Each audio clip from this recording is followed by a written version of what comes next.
capital budgeting. Am I audible, beta? Yes, sir. Yes, sir. So capital budgeting chapter में the word capital denotes some kind of investments. किसका unmute है भाई? किसका unmute है?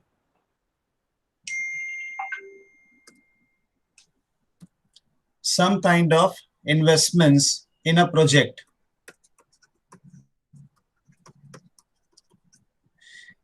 जब आप प्रोजेक्ट में इन्वेस्ट करते हैं साहब, तो इन अदर वर्ड्स आप ये बोलना चाहते हैं कि आप कोई फिक्स्ड असेट परचेज कर रहे हैं. तो the question can also be framed as हम फिक्स्ड असेट खरीद रहे हैं या वर्किंग कैपिटल में इन्वेस्ट कर रहे हैं या कोई मशीनरी सॉर्ट ऑफ ले रहे हैं. तो कैपिटल अकाउंटिंग सेंस वाला नहीं है, एफएम के सेंस वाला है. The borrowing of money has been done, amount is there, now you want to utilise it. तो कैपिटल वर्ड का मतलब हो गया जो अमाउंट ऑफ मनी हम लोग लेकर आ चुके हैं. अब बजटिंग मतलब allocation of funds.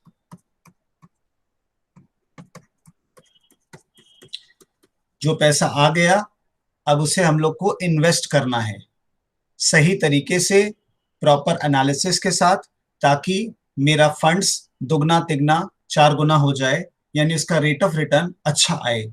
So that is what capital budgeting is all about. It's the allocation of funds in a systematic and planned manner, जिससे लॉन्ग टर्म प्लानिंग होगी और उसका इवैल्यूएशन करने का काम हम लोगों को दिया गया है.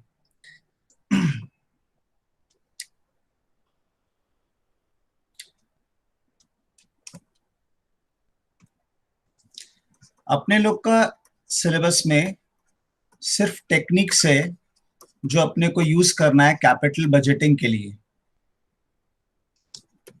कुछ मैथमेटिकल फॉर्मूलाज है, उनको अप्लाई करना है और अपने लोगों को डिराइव करना है कि भी इससे आंसर या रिजल्ट अपना क्या आया. तो ये टेक्निक्स ऑफ कैपिटल बजटिंग साहब दो तरह से डिवाइडेड है. एक non discounting criteria,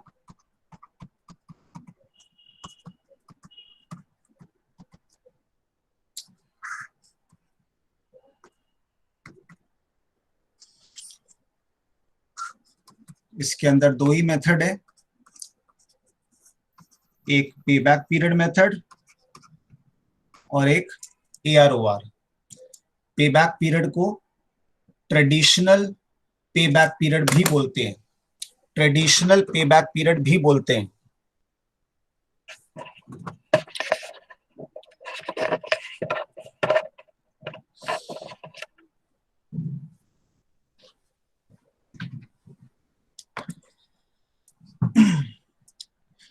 And AROR stands for accounting rate of return.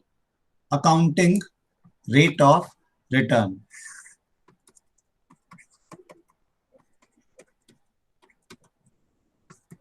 फिर डिस्काउंटिंग मेथड्स हैं जहां पे आप प्रेजेंट वैल्यू का फॉर्मूलाज यूज करते हैं साहब, time value of money apply करते हैं.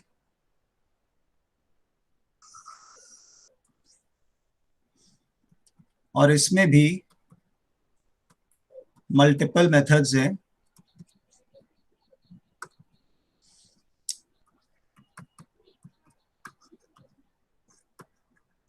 The first one is connected to payback. Payback का बड़ा भाई discounted payback. Then NPV, PI,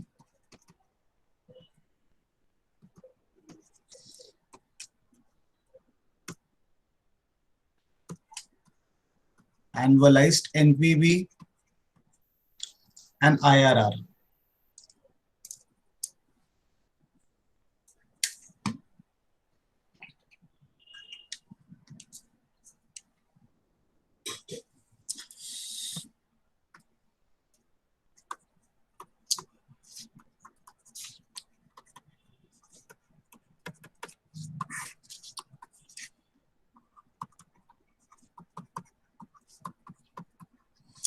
AROR का formula average PAT upon average investments into 100।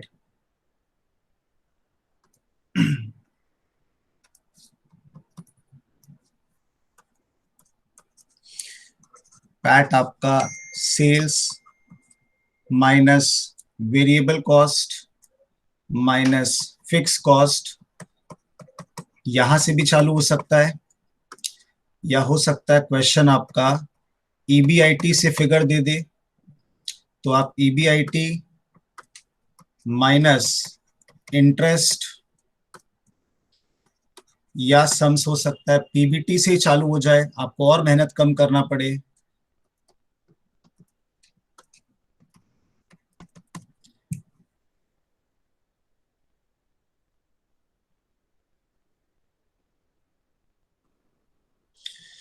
सो पैट आ जाएगा।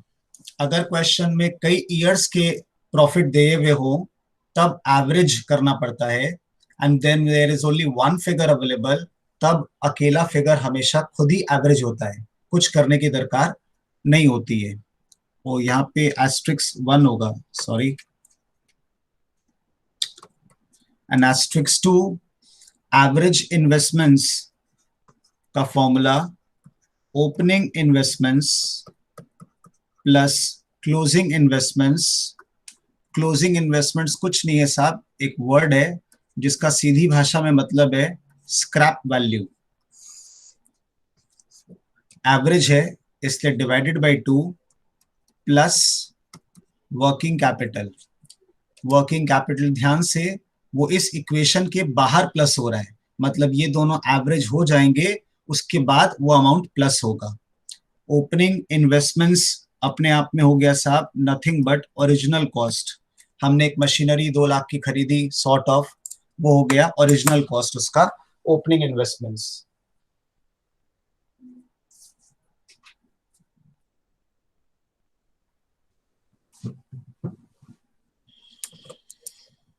अगर डेटा अवेलेबल वर्किंग कैपिटल का नहीं हो क्वेश्चन में, आप मत करिएगा जो मैं भी करने जा रहा हूं। अगर वर्किंग कैपिटल नहीं हो तो ये इक्वेशन से गायब हो जाएगा। सम में अगर स्क्रैप वैल्यू नहीं हो तो ये 0 हो जाएगा, लेकिन कम से कम ओपनिंग तो होगा ही, तब ओपनिंग डिवाइडेड बाय 2 हो जाएगा।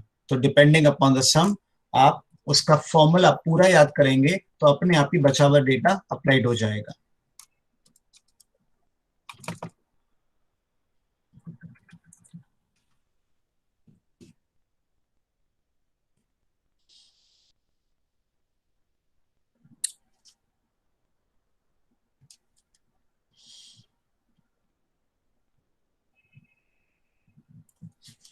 क्वेश्चन नंबर 14 देखेंगे। अ प्रोजेक्ट रिक्वायर्स, एफएम का सम्स करने का एक बहुत बेहतरीन तरीका होता है बेटा, the moment you are reading the sum, उसके नाम अमाउंट के साथ कॉपी में उतारते चले जाइए एज अ रफ वर्क, ताकि आपको बार बार दिक्कत नहीं हो, इन बुलेट फॉर्मेट या फटाफट लिखने वाले तरीके से। अ project requires a machine costing rupees 5 lakh, तो मैं मशीन अगर खरीद रहा हूं जिसकी कॉस्ट 5 लाख है, तो ये मेरा मशीन का ओरिजिनल कॉस्ट हो गया, which is nothing but opening वाला बैलेंस हो गया। तो आपके पास जिनका इस बुक है वो अपना क्वेश्चन 14 लिख लेंगे, और बाकी लोग तो स्क्रीन से देख ही रहे हैं।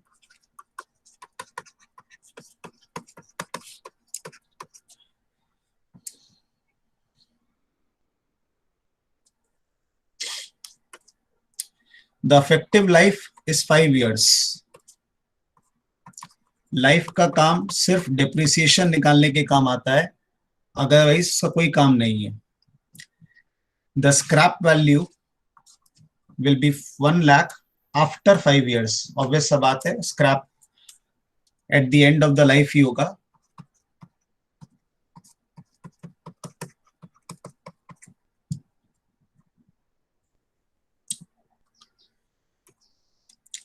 द एक्सपेक्टेड एनुअल प्रॉफिट, यहां बहुत धीरे 2 बार 3 बार पढ़ना कि ये एनुअल प्रॉफिट धोखेबाज है, ये पीबीटी है कि पैट है कि क्या है, इसके लिए 2 बार पढ़ के देखो। The annual profit including depreciation, मतलब इसमें डेप्रिसिएशन अभी भी जुड़ा हुआ है, इंक्लूड है, मतलब माइनस नहीं हुआ है, यानी आपको और हमको माइनस करना है। तो इंक्लूडिंग डेप्रिसिएशन एंड टैक्सेस, मतलब टैक्स भी माइनस नहीं हुआ है, ऑब्वियस सा बात है, डेप्रिसिएशन एंड टैक्स दोनों माइनस करना हम ही को पड़ेगा फिर फॉर द नेक्स्ट 5 years। और यहाँ पे आपको कुछ 5 साल की प्रॉफिट दी हुई है। Then we have the tax rate 50%, depreciation under SLM है। कैलकुलेट एआरआर, एआरओआर हम बोलता है जिसको, वो सम एआरआर बोल रहा है, एक ही बात है। तो अपने पास 5 साल का प्रॉफिट है, ये पॉइंट नंबर 1 समझ लो। प्रॉफिट अब हम यहाँ उतार नहीं रहे, वो हम बुक से सीधा ले लेगा। तो average profit before depreciation and taxes,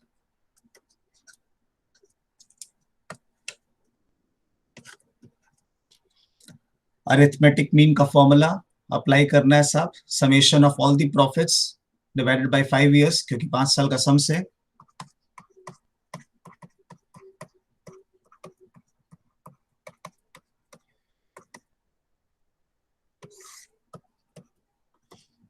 कितना बच्चों? 1,40,000।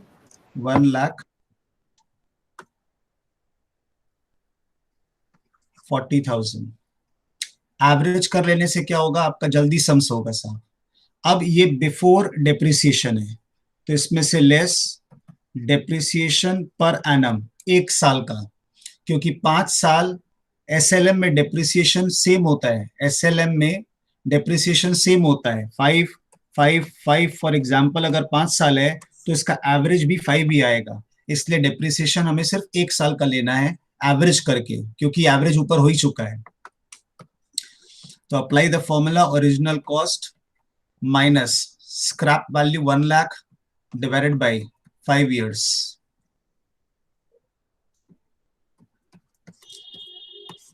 80,000 क्या बेटा? Yes sir. अब तो स्मूथ राइड है बेटा।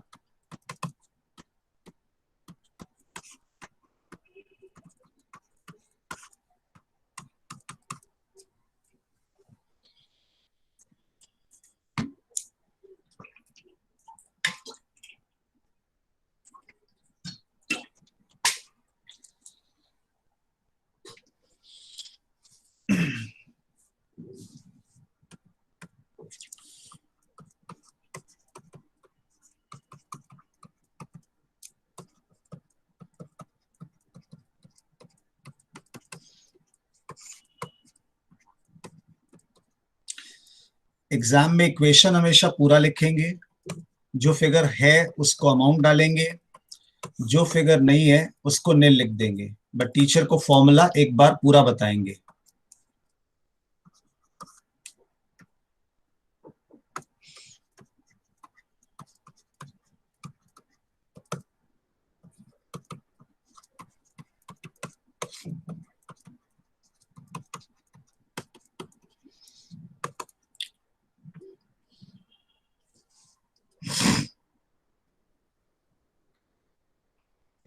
पैट 30 आया था अपना, इन्वेस्टमेंट्स 3 लाख हुआ एवरेज।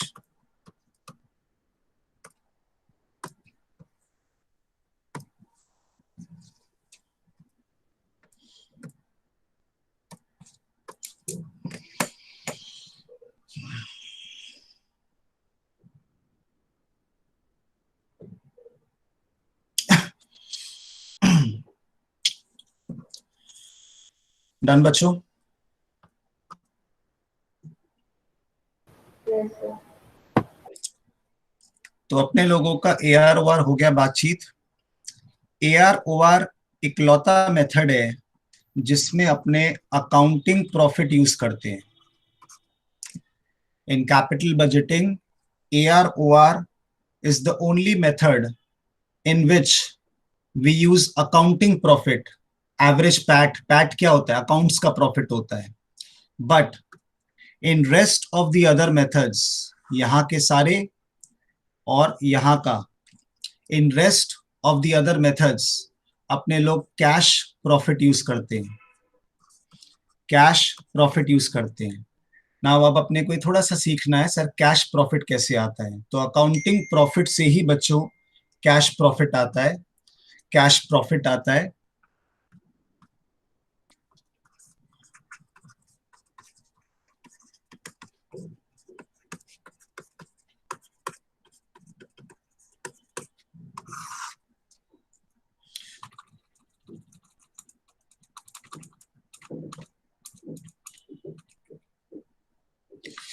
सो आपका कैश प्रॉफिट या कैश फ्लो जो भी बोल सकते हैं इसको।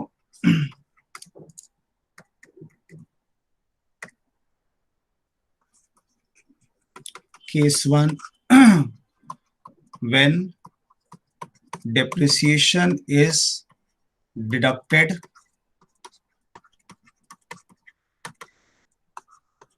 to obtain PAT, when depreciation is deducted या has been deducted ज्यादा अच्छा रहेगा, to obtain PAT। पैट को निकालने के लिए ऑब्वियस सा बात है बेटा, हम लोग पीएल डेबिट करते हैं खर्चा, उस खर्चे में डेप्रिसिएशन भी डेबिट है। सर ये तो होता ही है अकाउंट्स में, तो हम लोग हमेशा ही करते हैं एफएम में, लेकिन दूसरा वाला भी ऑप्शन है जब डेप्रिसिएशन माइनस नहीं है, इसलिए दो केस पढ़ाना पड़ रहा है। तो जब डेप्रिसिएशन डिडक्ट है मतलब नेचुरल केस है, तब आपका कैश फ्लो या कैश प्रॉफिट जो भी आप बोलो is a very simple formula, cash flow plus depreciation, sorry PAT plus depreciation, PAT plus depreciation. Depreciation is one of the examples. अगर कोई और नॉन कैश आइटम्स रहे, कोई और नॉन कैश आइटम्स रहे, जैसे goodwill return of, patent return of, fictitious asset return of, वो सब प्लस हो जाएगा। बट अगेन बहुत रेयर चांस है कुछ और आने का, डेप्रिसिएशन ही इकलौता वर्ड होता है, जान के रखो खाली ये बात। नेक्स्ट बच्चों case to,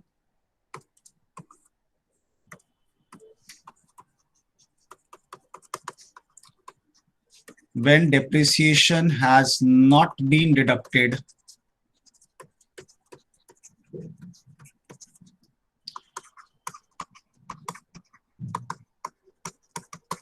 to obtain PAT।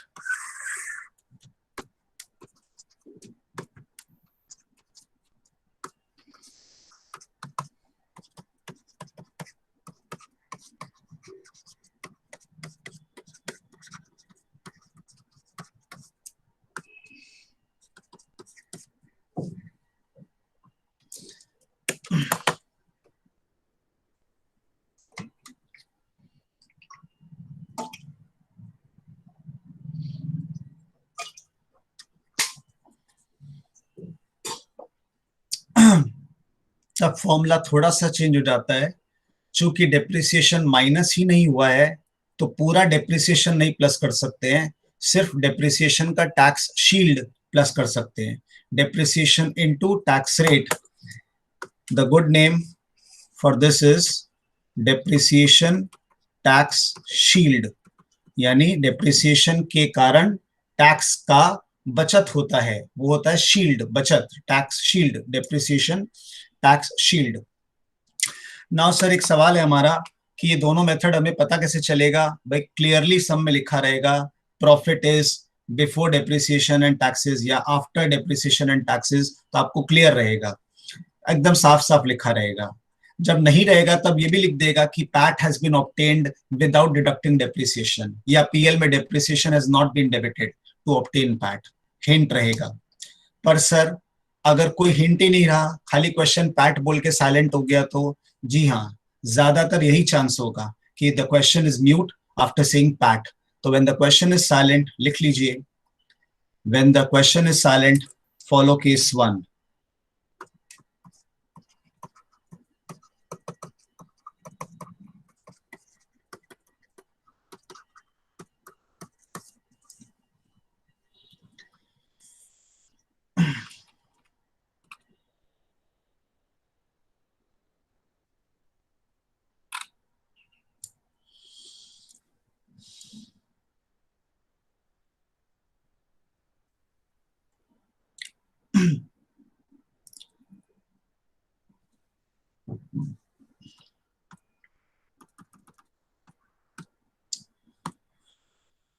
So payback period से अब स्टार्ट करते हैं बेटा। पे बैक पीरियड,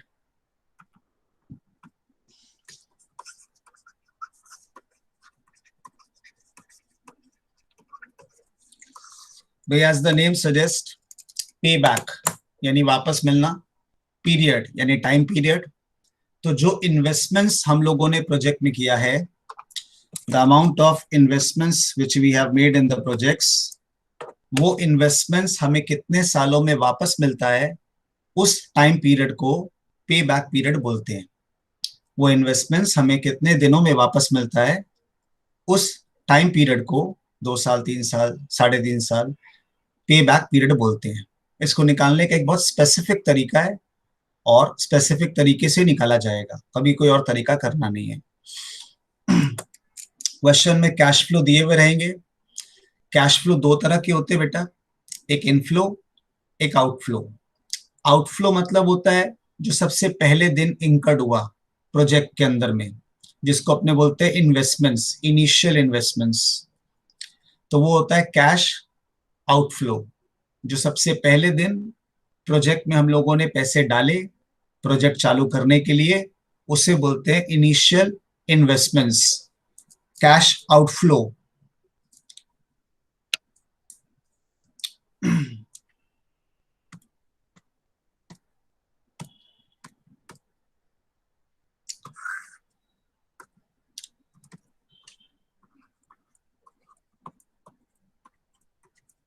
ऐसे मल्टीपल ईयर्स अपने पास रहेंगे। ईयर 0 एफएम में ये वर्ड बड़ा ही नया सा होता है, ये बिगनिंग ऑफ ईयर 1 होता है, और जिसको 1 बोलते हैं वो बच्चों एंड ऑफ ईयर 1 होता है। एक बार बता दो ना आप लोग, हो क्या क्लियर है क्या सब? Yes sir.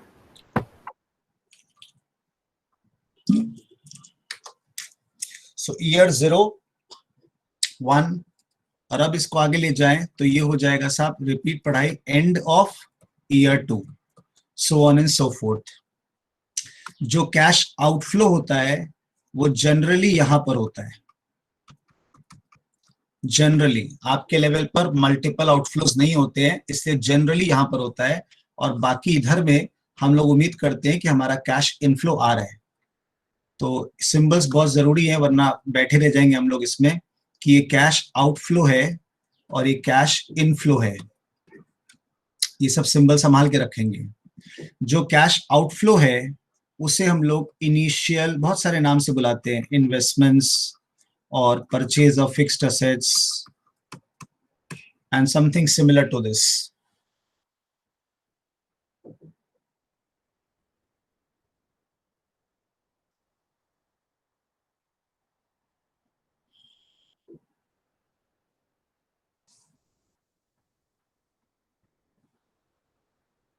लिख लिया बेटा? Yes sir. Yes sir. So अब हम लोग अपने मुद्दे पर आते हैं। We are talking about payback period, how to compute it can only be explained with the help of an example.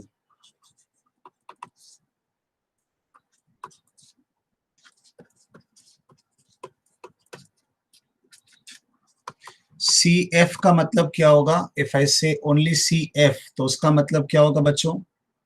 Cash flow. Cash flow. Very good. और cash flow पैसा जा रहा है तो वो ब्रैकेट में लिखा जाता है।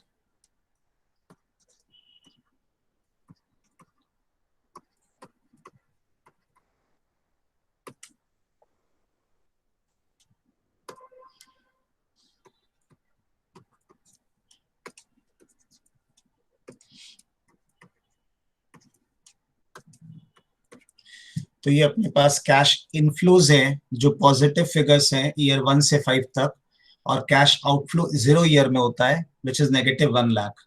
तो पहले वर्बली देखो तुम्हें कितने सालों में पैसा रिकवर हो जा रहा है। जो 1 लाख रुपया एब्सोल्यूट अमाउंट है, जो 1 लाख रुपया एब्सोल्यूट फिगर है, ये हमें कितने दिन में रिकवर हो जा रहा है? यहां तक 50, यहाँ पे 40, तो कुल मिलाकर कितने हो गए बेटा? क्यूमुलेटिव बोलेंगे ना, दोनों मिलाकर 2 साल में कितने हो गए? 90। 90। यहाँ पे 30, यानी 1,20,000, जो मेरा 1 लाख से ज्यादा है, पर 90 मेरा 1 लाख से कम है। इसका मतलब मेरा आंसर 90 के बाद और 1,20,000 के बीच में है, मतलब सेकेंड और थर्ड ईयर के बीच में कहीं फॉल करेगा हमारा पे बैक पीरियड। और इतना डिफिकल्ट तरीके से नहीं बात करेंगे, एकदम सिस्टमैटिक और सिंपल तरीका है। Prepare a 3 columns.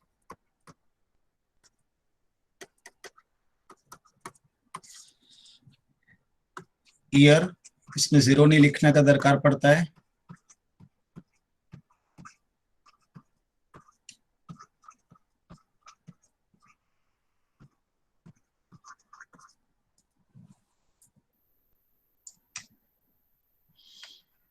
Cash flows and cumulative cash flow. Cumulative cash flows का मतलब क्या हुआ साहब? पहला साल 50 कॉपी कर दिया जाता है, फर्स्ट ईयर 50, सेकेंड ईयर दोनों जोड़कर क्यूमुलेटिव अमाउंट लिखा जाता है, 5 + 4 90,000। सेकेंड ईयर क्यूमुलेट, इसीलिए इसका नाम है क्यूमुलेटिव, ये आपके स्टैटिस्टिक्स का लेस देन क्यूमुलेटिव फ्रीक्वेंसी है। चलिए अब तो रिदम आ गया, आगे जोड़ दीजिए 90 और 30। 120। ज्यादा अच्छा तरीका क्या होता? 90 तक तो जोड़ ही चुके हो, सीधा इसमें इसको प्लस कर दो, 120 में सीधा 40 प्लस कर दो। 2 सेकंड की पढ़ाई है, जल्दी जल्दी हो जाएगी।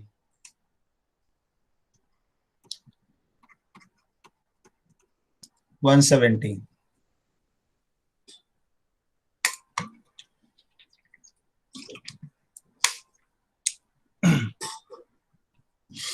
अब हम लोग इस 1 लाख को यहाँ राइट साइड में ढूंढेंगे।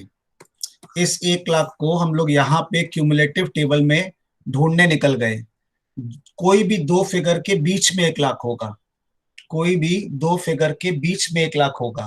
तो किन दो फिगर के बीच में हम लोग को 1 लाख दिख रहा है, वो हम लोग यहाँ एक ऐसे एरो से मार्क कर लेंगे। 90 और 120 के बीच दिख रहा है, यानी हमारा आंसर सेकेंड ईयर और थर्ड ईयर के बीच आने वाला है।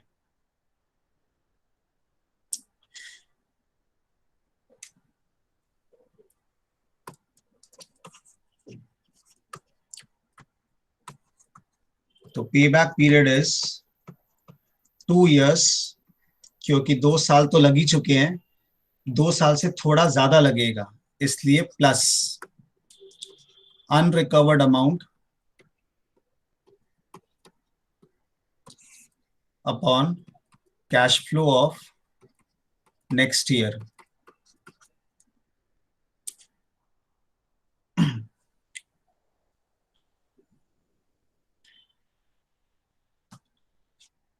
2 साल कैसे पता चला बेटा? ये एरो 2 और 3 के बीच में है।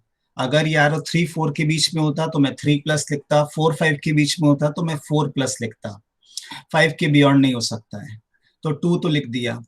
2 साल तक कितना रुपया रिकवर हो गया है, वो क्यूमुलेटिव अमाउंट 90 हम लोग को बताता है। 90 रिकवर हो चुका है, पर हमें रिकवर कितना करना था? 1 लाख रुपया। तो 1 लाख में अगर 90 रिकवर हो चुका है, तो हम लोग कितना रुपया थर्ड ईयर में रिकवर करने वाले हैं? लॉजिकल सोचो, 90 के बाद कितना और रिकवर करना बाकी है? 1 लाख पूरा करना बाकी है। 1 लाख क्या था? 1 लाख अगर याद नहीं क्या था तो मैंने क्या दिया था? 1 लाख आउटफ्लो, हम इसको पे बैक करवा रहे हैं। तो 2 years तो चलेगा ही। अनरिकवर्ड अमाउंट का मतलब मेरा टोटल कैश फ्लो था आउटफ्लो 1 लाख, जिसमें से सेकेंड ईयर तक 90,000 रिकवर हो गया। अब जो 10,000 रुपया रिकवरी हो रही है, वो तो थर्ड ईयर में हो रही है, क्योंकि 2 साल तो बीत ही चुका है। तो आपका यहाँ वर्ड है cash flow of next year. ये जो नेक्स्ट ईयर है, ये हमेशा विथ रिस्पेक्ट टू यहाँ वाला डेटा होता है। अगर इधर 2 है तो with respect to this next मतलब 3 होता है। 3, तो ऊपर टेबल में देखो, थर्ड ईयर का कैश फ्लो 30,000 है।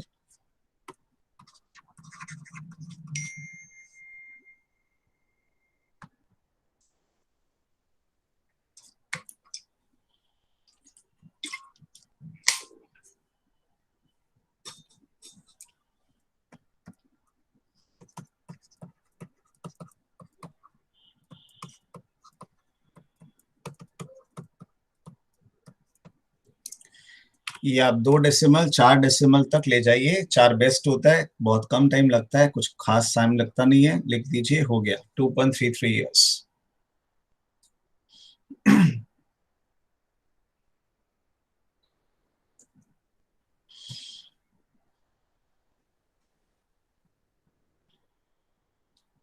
बोलो बेटा, हो गया?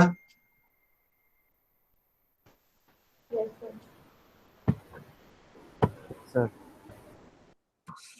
क्लियर है बात?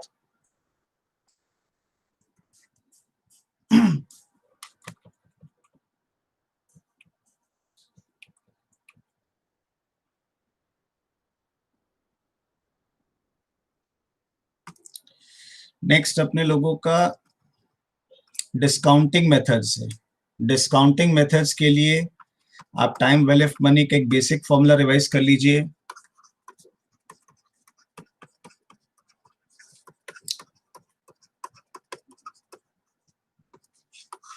डिस्काउंटिंग टेक्निक क्या होती थी बेटा? प्रेजेंट वैल्यू का फॉर्मूला होता है future value upon 1 plus i to the power n. अब मैं इसमें से फ्यूचर वैल्यू को अलग से लिखना चाहूं और बाकी इक्वेशन को अलग कर दूं तो ये बन जाएगा कुछ इस प्रकार। जस्ट ए बाई बी को मैंने अलग कर दिया, और ये वाला जो फैक्टर आता है इसे डिस्काउंटिंग फैक्टर बोलते हैं। इसी को बोलते हैं प्रेजेंट वैल्यू इंटरेस्ट फैक्टर। तो टेक्निकली अगर डिस्काउंटिंग फैक्टर हमें मिल जाता है सम्स में, तो हमें डिवाइड करने की दरकार नहीं है, क्योंकि 1 अपॉन होने के बाद जो आंसर आता है, 1 अपॉन 1 प्लस आई होने के बाद जो आंसर आता है उसे डिस्काउंटिंग फैक्टर बोलते हैं। और डिस्काउंटिंग फैक्टर सीधा मल्टीप्लाई कर दिया जाता है फ्यूचर वैल्यू के साथ। इसलिए बेस्ट होता है अगर सम में डिस्काउंटिंग फैक्टर हम लोग निकाल ले, जो कि हम लोग तो निकालेंगे ही, कई बार सम्स भी दे देता है। आपके में तो मैं उम्मीद करता हूँ सम्स में डाल सकते हैं ज्यादातर। तो ये फॉर्मूला आपका फाइनली इतना सिंपल हो जाएगा, future value into discounting factor.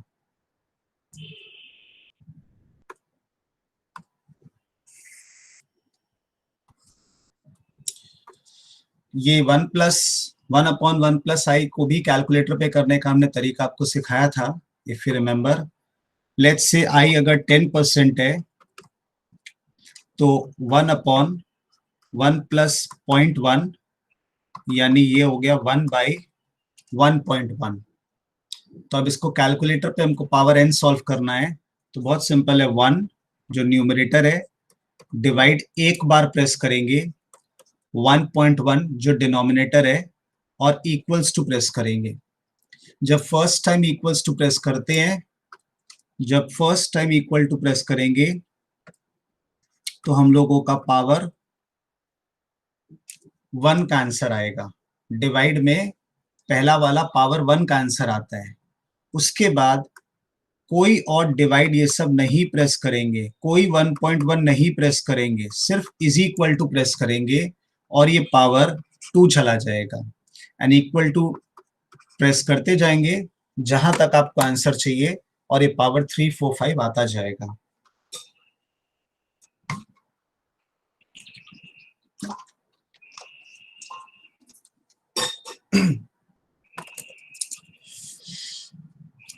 ठीक है बच्चों? Yes, sir. तो डिस्काउंटिंग मेथड आ रहा है साहब, अपने लोगों का फ्लो चार्ट था, पे बैक पीरियड हो चुका है, इसी का बड़ा भाई discounted payback period.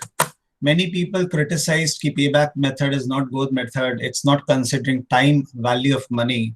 So the people said, okay, let's introduce time value of money and let's solve it in the same manner as we did earlier.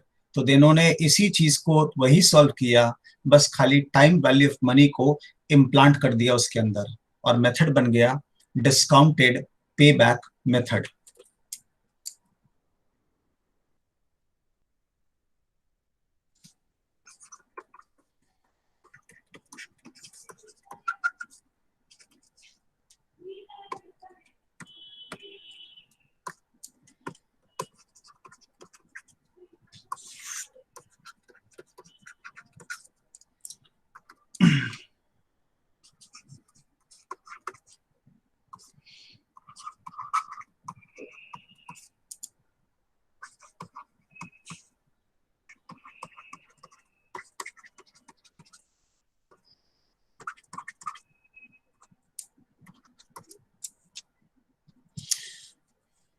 तो ये समझ में आ रहा है साहब, ईयर 0 है, ये 1 2 3 4 5 ईयर्स का कैश फ्लो है। डिस्काउंटिंग फैक्टर को इंटरेस्ट भी बोलते हैं, अपॉर्चुनिटी कॉस्ट भी बोला जा सकता है।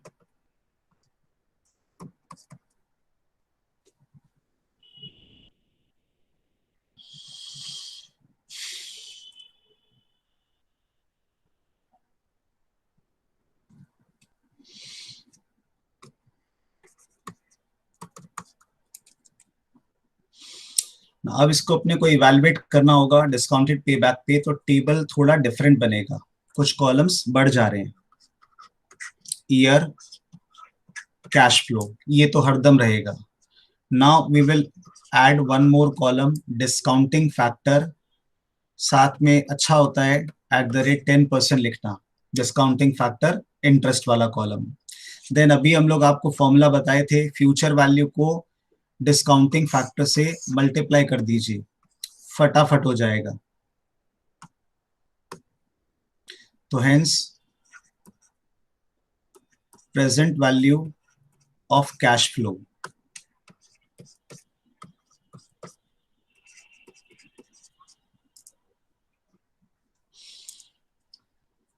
And last but not the least, cumulative present value of cash flow. अब इस कॉलम से क्यूमुलेटिव बन रहा है, इस कॉलम से नहीं बन रहा है। पहले कैश फ्लो से सीधा बनता था, अब present value of cash flow से बनेगा। तो लॉजिकली सेम बात हम लोग कर रहे हैं।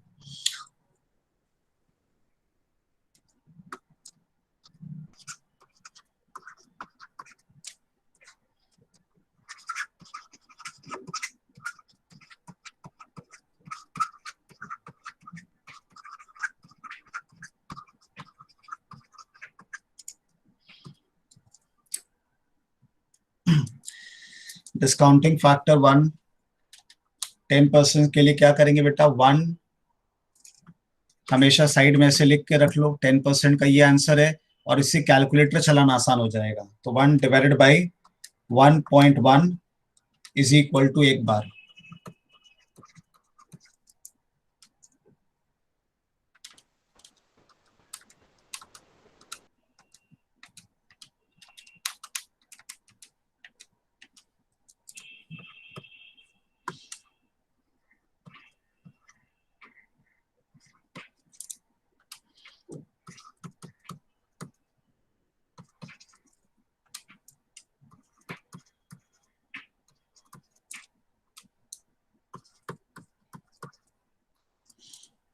ठीक है क्या बच्चों?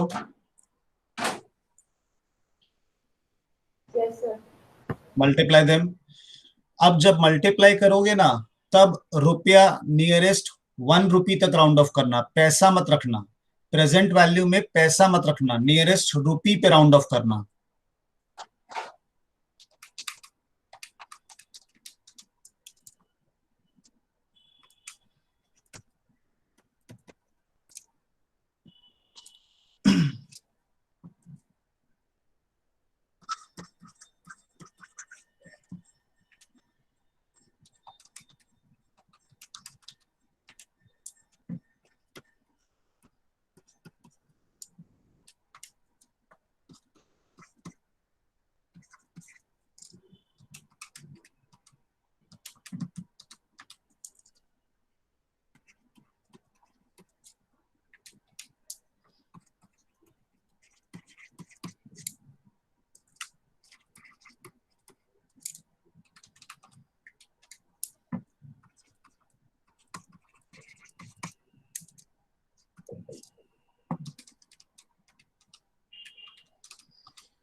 आगे बेटा।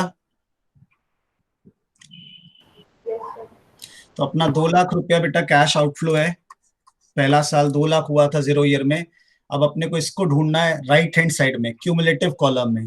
तो ये 72, ये 147, ये 199, 2 लाख के पास आ गए, पर 2 लाख नहीं है, और ये 2 लाख से ज्यादा है। इसका मतलब हमारा आंसर लाई करता है इधर, यानी थर्ड और फोर्थ ईयर के बीच में। और एक चीज अच्छा कर सकते हो, ये एरो जैसी टांगते हो, इसके ऊपर वाला फिगर काम का है और डायगनली नीचे वाला फिगर काम का है। ये ऊपर वाला फिगर और कैश फ्लो कॉलम में नीचे वाला फिगर। चलिए ट्राई करिए इसको, सेम फॉर्मूला है, ट्राई करिए।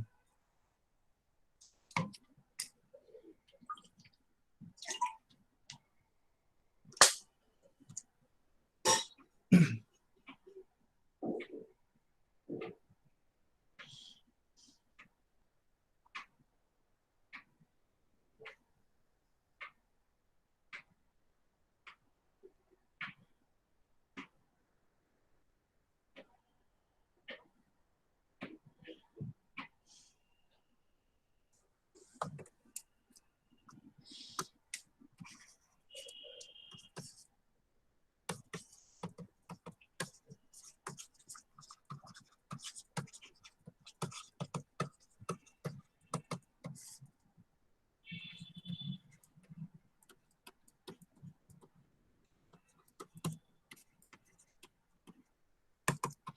3 पॉइंट कितना आ रहा है? 3.0045। 0045। Yes. क्योंकि ऑलमोस्ट आप देखो ना, 300 रुपया खाली यहाँ कम है। 1,99,000 तो रिकवर हो ही चुका था, तो 300 रुपया अगला साल रिकवर हुआ है, which is as good as 0.0045 years.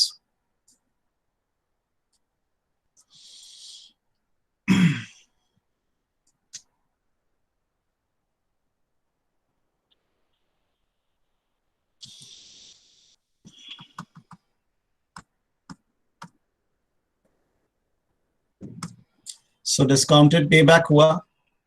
अब एनपीवी मेथड और पीआई मेथड एक साथ आता है। The full form of NPV is net present value.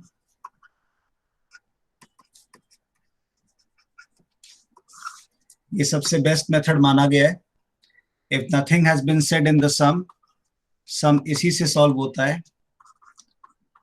तो present value of inflow minus present value of outflow. Inflow का प्रेजेंट वैल्यू सब्ट्रैक्शन आउटफ्लो का present value.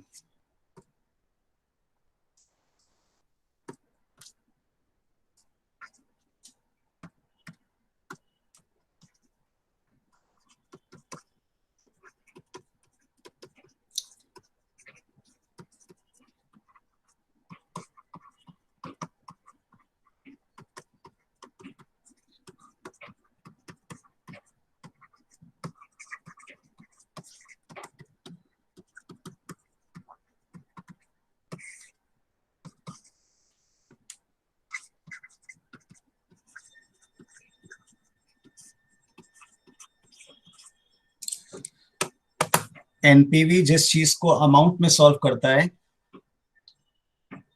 NPV जिस चीज को अमाउंट में सॉल्व कर रहा है, पीआई उसी चीज को रेशियो में सॉल्व करता है। तो PVOI divided by present value of outflow. इसलिए जब कोई चीज डिवाइड होती है तो उसका रेंज 1 में रहता है, पॉजिटिव रीजन में 1 में रहता है, यानी 1 से कम भी हो सकता है मगर 0 से ज्यादा होगा, क्योंकि कोई भी दो नंबर डिवाइड होंगे तो 0 नहीं हो सकता है। इसलिए वो 1 से कम भी हो सकता है, 1 भी हो सकता है, ग्रेटर देन 1 भी हो सकता है। लेकिन जब कोई चीज माइनस होती है, यानी ये रुपया में निकल रहा है, तो माइनस होते समय चीजें माइनस में जा सकती हैं। 5 - 4 1 भी होता है, और 10 में से 15 माइनस करें तो -5 भी हो सकता है। तो एनपीवी का रेंज माइनस से प्लस में होता है। 0 से कम भी हो सकता है, 0 भी हो सकता है, और मोर देन 0 भी हो सकता है।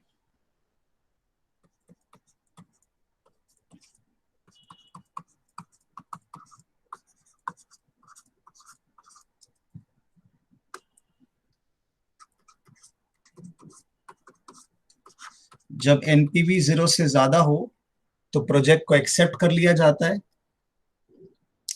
और लेस देन 0 हो तो सीधा सीधा बोलते हैं भाई रिजेक्ट, इस पे तो नुकसान हो रहा है, बहुत पैसे चले जाएंगे, खत्म करो, रिजेक्ट कर दो। और जीरो एग्जैक्ट होने का मतलब होता है, अब आपके ऊपर है, आप एक्सेप्ट करें कि रिजेक्ट करें, क्योंकि कोई प्रॉब्लम नहीं है। एंड इसको इकोनॉमिक टर्म में बोला जाता है इंडिफरेंस पॉइंट, जहां पे हम दोनों ही डिसीजन ले सकते हैं। फिर मैनेजमेंट बहुत सारी और पॉसिबिलिटीज को सोचता है कि इससे कस्टमर रिलेशन बढ़ेगा, हो सकता है कस्टमर का डेवलपमेंट हो बेस का, तो वो कस्टमर रिलेशन हमें दूसरे बिजनेस में हेल्प कर देगा। तो ऐसे बहुत सारी चीजों को, फैक्टर को देखते हुए ये जीरो वाला भी एक्सेप्ट किया जा सकता है। ये हाइपोथेटिकल है बेटा, रियल लाइफ में exact zero is like 1 in a billion chance, तो बाकी दोनों ही पॉसिबिलिटी होती है। पीआई जो होता है साहब, वो 1 से ऊपर हो सकता है। यहाँ जीरो था, यहाँ 1 है। पीआई एग्जैक्ट 1 हो सकता है या लेस देन 1 हो सकता है। और ये तीनों पॉइंट यहां भी कॉपी पेस्ट कर दीजिए।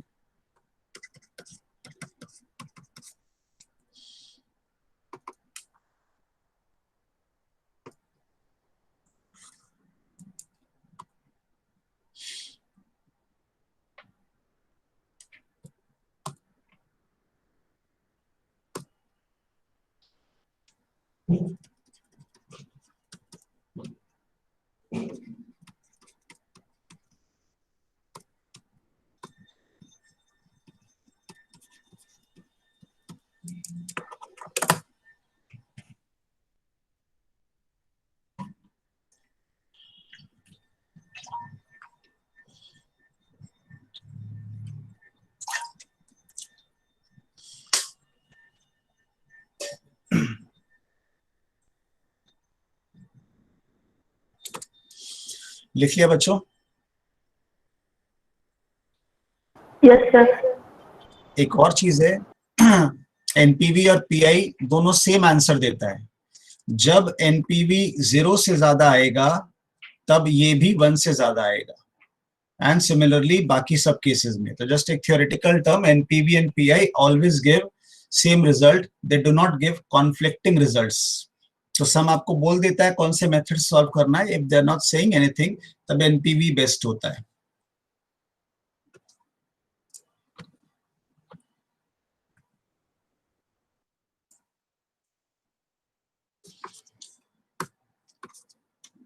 इसमें प्रोजेक्ट बी देखिएगा, project B, A company has to make a choice between two projects A and B. हम लोग अभी चॉइस की बात नहीं कर रहे हैं। इनिशियल कैपिटल आउटले, आउटले पैसा गया, आउटफ्लो का दूसरा नाम। इन द प्रोजेक्ट्स आर, मुझे 240 से मतलब है, प्रोजेक्ट बी से मतलब है। There is no scrap value at the end of the project, कुछ और हमें स्क्रैप मिला नहीं। अपॉर्चुनिटी कॉस्ट ऑफ कैपिटल यानी इंटरेस्ट रेट, डिस्काउंटिंग फैक्टर 16, लेकिन आपको मेहनत ही नहीं करनी बेटा, जो दिया हुआ है वो लेना है। 3 डेसिमल है तो 3 लेना है, 2 डेसिमल है तो 2 लेना है। अपने तो टेंशन ही खत्म, कितना मेहनत बच गया।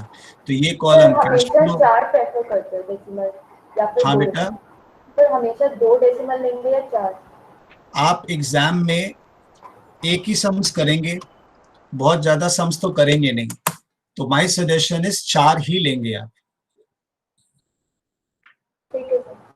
ठीक है, इसलिए क्लास में हम लोग कभी टाइम सेव करने के लिए 2 लेते हैं, पर सिखा दिया आपको, आता है, कोई बहुत भारी चीज नहीं है। तो जितना देर में 2 होता है, उतना ही देर में 4 डेसिमल भी होता है। बहुत मार्जिनली ज्यादा लगता है, तो प्लीज 4 ही लेंगे डेसिमल, बात खत्म उसमें।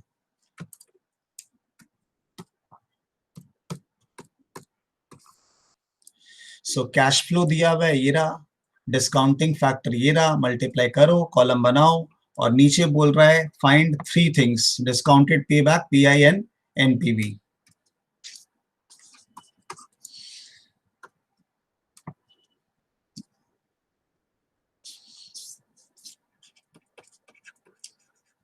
आप इसे इवैल्यूएशन टेबल बोल सकते हैं। कॉलम्स हड़बड़ा कर नहीं बनाएंगे,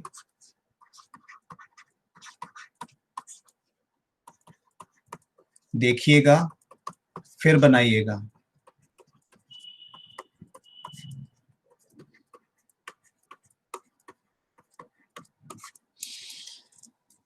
क्या नजर आ रहा है साहब आपको डिफरेंट इसमें?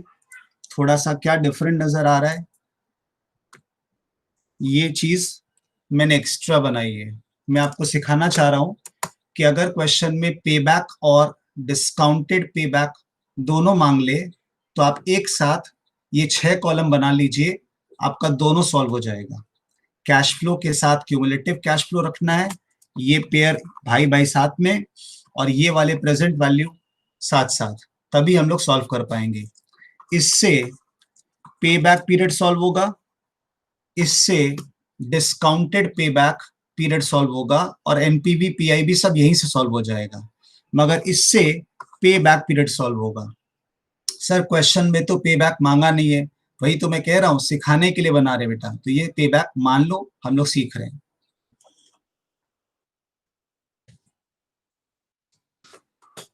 चलिए, make the column and find the figures.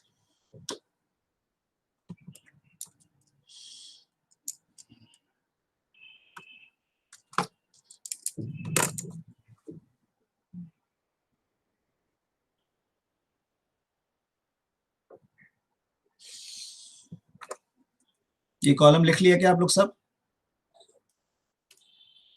Yes sir. हाँ, ये फिगर्स रहा, इन केस कोई बुक नहीं है किसी के पास तो।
सर डिस्काउंटिंग फैक्टर को हम लोग क्यूमुलेटिव कैश फ्लो वाले से इंक्लूड करेंगे।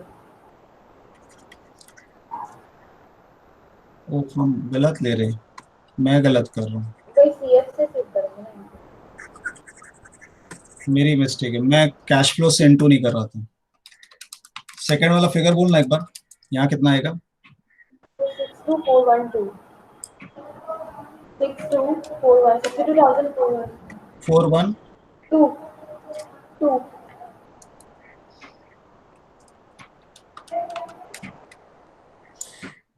ये कॉलम इससे इनटू होगा,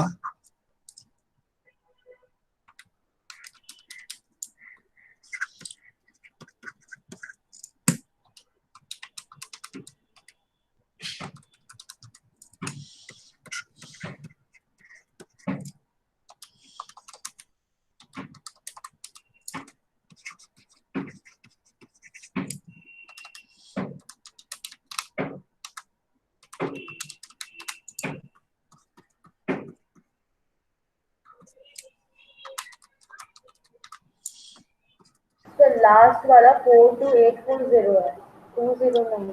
अच्छा 4284 840 का। खाली जीरो। Yes sir. ठीक, थैंक यू।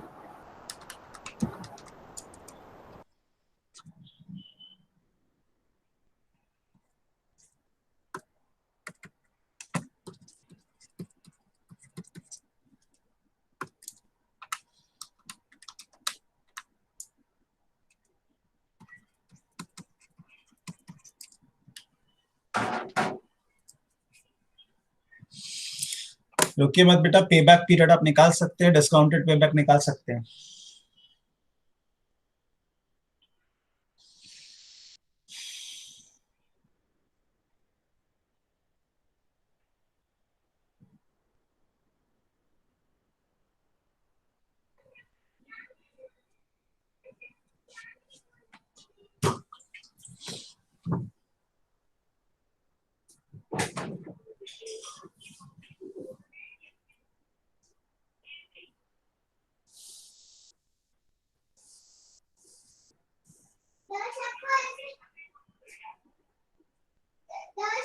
क्या नहीं बोल रहे थे बताओ।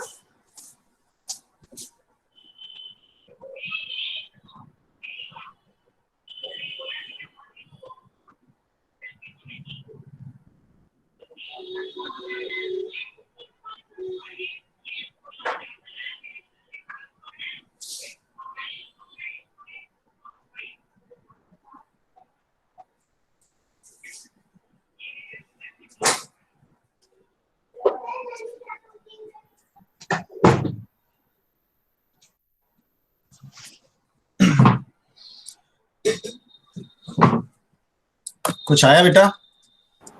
जब पे बैक पीरियड तो 3 इयर्स हो जाएगा, तो 2,40,000 यहाँ पे देखो, दे देते पहला बात तो अपना प्रोजेक्ट का आउटफ्लो जो था वो 2,40,000 था। तो हम लोग 2,40,000 अगर इस मेथड में ढूंढे तो 240 यहाँ एग्जैक्ट मैच कर रहे हैं। जब एग्जैक्ट मैच करेगा तब तो और आसान आंसर हो गया ना, एग्जैक्ट 3 इयर्स। तो payback period is equal to 3 years. बस आपको और कुछ नहीं लिखना है।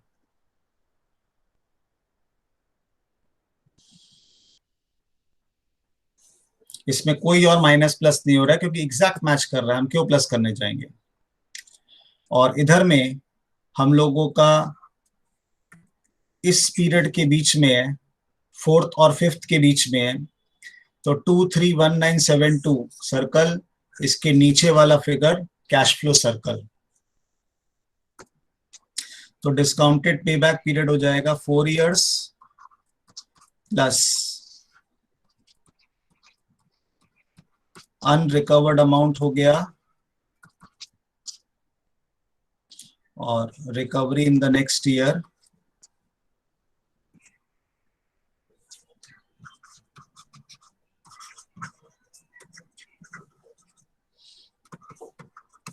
फोर पॉइंट कितना आ रहा बेटा? 1873 1873। 3 सर 3। यस।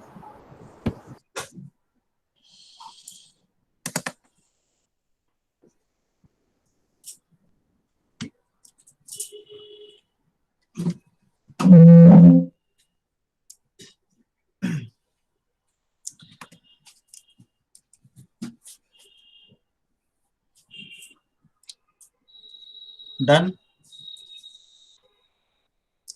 Yes sir. अब आप लोग इसमें दो और चीज मांगी थी मैंने, पीआई एनपीवी। आपको दोनों के लिए फॉर्मूला भले अलग अलग हो, पर रिक्वायरमेंट आपको है प्रेजेंट वैल्यू ऑफ आउटफ्लो की और प्रेजेंट वैल्यू ऑफ इनफ्लो की। तो आउटफ्लो तो आपको 2,40,000 पता ही है। जो चीज ईयर 0 में होती है वो ऑलरेडी डिस्काउंटेड है बेटा, उसे डिस्काउंटिंग नहीं किया जाता है। जो चीज ईयर 0 में है वो ऑलरेडी डिस्काउंटेड है। तो 2,40,000 तो ऑटोमेटिकली यहाँ पर पड़ा ही है। खाली प्रेजेंट वैल्यू ऑफ इनफ्लो निकालना है, वो भी निकाल चुके हैं। इस चार्ट की मदद से आपने इस कॉलम में fourth last column, second last column sorry, present value of cash flow निकाला है, इन सब को प्लस करेंगे तो आपको आंसर मिल जाएगा। This is present value of inflow. 1 2 3 4 5 plus करिए एक बार कैलकुलेटर पर। लेकिन क्यूमुलेटिव में तो निकला हुआ है ना 27481। हाँ, वो सेकंड बात है बेटा, पहले एक बार समझाना पड़ेगा ना। ये पांचों फिगर को आप प्लस करेंगे तो आप पाएंगे कि ये 274812 आ रहा है, क्योंकि क्यूमुलेटिव मतलब ये हमने जोड़ दिया है, तो आप जोड़ के रख चुके हैं, मेहनत नहीं करनी दोबारा। आपका टोटल अमाउंट ऑलरेडी आपके पास 274812 अवेलेबल है। हाँ, बस ये चाहें आप तो यहाँ पे ऐसे टोटल दिखा सकते हैं खुद की समझदारी के लिए। तो एनपीवी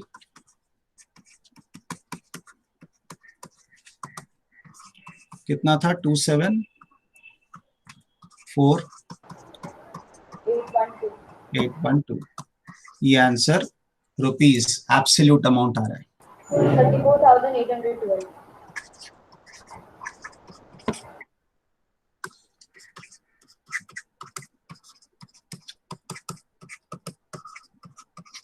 डिवाइड कैसे भी लिख सकते हैं साहब।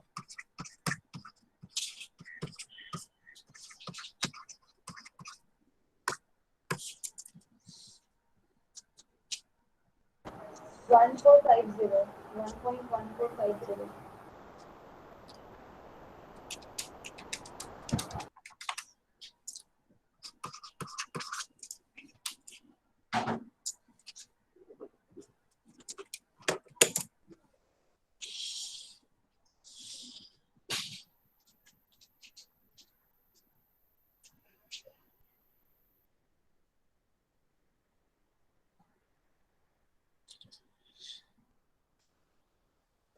ये जो पीआई का अमाउंट 1.1450 आया बेटा, ये एक एब्सोल्यूट नंबर है, मतलब इसके आगे रुपीज ऐसा कुछ भी नहीं लिख सकते।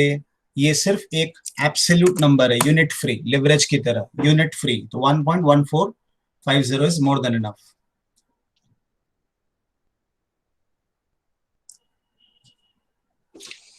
बोलिए। तो सारे मेथड ऑलमोस्ट हो गए जो आपके सिलेबस में है। आईआरआर है नहीं, इस बार उन लोग रखे नहीं है, और annual NPV you can skip in the last moment if you have not practice, कोई दिक्कत नहीं उसमें। कोई क्वेश्चन आपकी तरफ से है क्या? आईआरआर नहीं है तो सही बात। क्लियरली डिफाइंड तो नहीं है, और आईआरआर को वैसे भी आप मान के चलो ऑप्शंस में निकलना है, क्योंकि बहुत डिफिकल्ट हो जाएगा वरना आईआरआर मैनेज करना। आईआरआर हमने किए नहीं है, मतलब मेरा वही क्लास में छूटा था कि हमें कॉलेज में कराया गया था ये सारा। वही कुछ में कराया कुछ में नहीं कराया। और annualised NPV method. Annualised NPV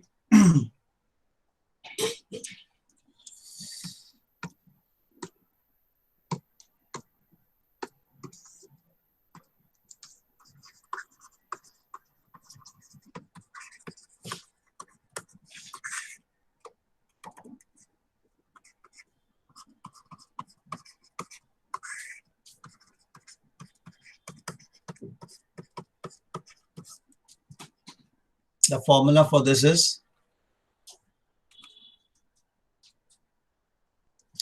NPV upon present value interest factor for annuity I, N। NPV आप जानते ही है, पीवीआईएफए आपको पता ही है, उसको डिवाइड करेंगे एनुअलाइज एनपीवी आ जाएगा। तो सर पीवीआईएफए एक बार बता दो जी। PVIFA is nothing but summation of all the PVIFs. अगर आपको 4 साल का पीवीआईएफए चाहिए तो चारों साल का पीवीआईएफ निकालेंगे और उसे प्लस कर देंगे तो वो पीवीआईएफए बन जाएगा। ज्यादा नहीं, 3 फिगर लेते हैं। 10% का डिस्काउंटिंग फैक्टर आया था 0.91, 2 डेसिमल एक बार ले लेते हैं। 1 डिवाइडेड बाय 1.1 किए थे ना आपने, 0.83, 0.75। ये आपका 3 साल का पीवीआईएफ आया। डिस्काउंटिंग फैक्टर इज, सुन रहे हैं ना आप लोग? Yes sir. ये पीवीआईएफ है। अब अगर कोई तुमसे पीवीआईएफए पूछता है तो पीवीआईएफए निकालने का तरीका है वही क्यूमुलेटिव। अगर 2 साल का पीवीआईएफए चाहिए तो दोनों पीवीआईएफ प्लस कर दो, आंसर आ गया। 3 साल का चाहिए तो तीनों को प्लस कर दो, and so on and so fourth. ये लॉजिक तुमको बता रहा है नॉलेज के लिए। पीवीआईएफए गिवन भी हो सकता है, बट हम हमेशा लॉजिक तैयार करके रखते हैं। That is called पीवीआईएफए।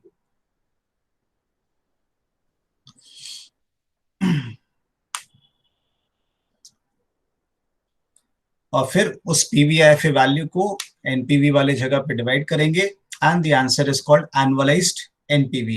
Annualised NPV. Annualised NPV और एनपीवी में अंतर यही होता है कि जब कोई दो प्रोजेक्ट के कंपैरिजन हो रहे हैं और उन दोनों की लाइफ सेम है, 5 साल 5 साल, 10 साल 10 साल सेम है, तब एनपीवी और पीआई लग सकता है कोई भी। If the life of the project is same, we can apply PI, NPV, anything. But of course NPV लगाते हैं. But if the life of the project is unequal, एक 4 साल एक 8 साल, ऐसा कुछ भी कॉम्बिनेशन unequal, तब अपने लगाते हैं, कोई और ऑप्शन ही नहीं है, एनुअलाइज्ड एनपीवी। तो ये मेथड कब अप्लाइड होता है साहब? When life of project is unequal.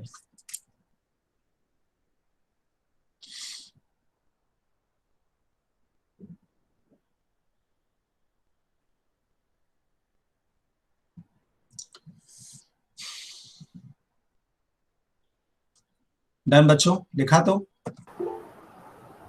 Yes sir.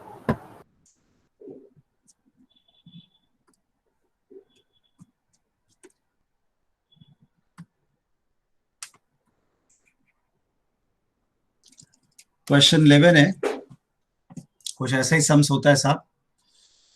A company is in 40% tax bracket. They have to purchase any of the two machines P and Q. Any, कोई भी एक खरीदना चाहते हैं, या तो P लेंगे या Q लेंगे, लेकिन दोनों मशीन में एक ही लेंगे। तो एक की प्रॉब्लम है 5 साल, एक की लाइफ है 8 साल। अरे बाप रे बाप, लाइफ अलग अलग है। जब लाइफ अलग है तो कंपैरिजन कोई और तरीके से हो ही नहीं सकता है।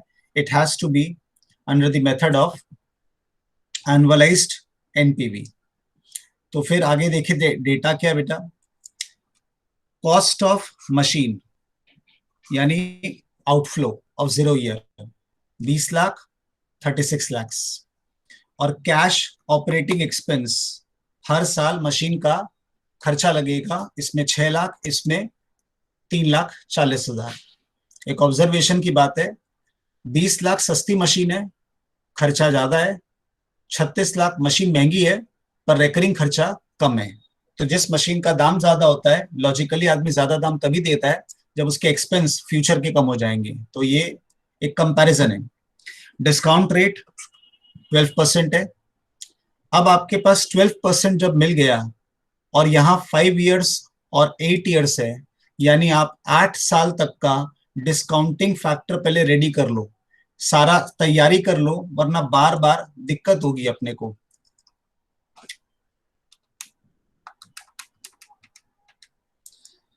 तो साहब 12% का डिस्काउंटिंग फैक्टर अगर है तो उसकी वैल्यूज आ रही है,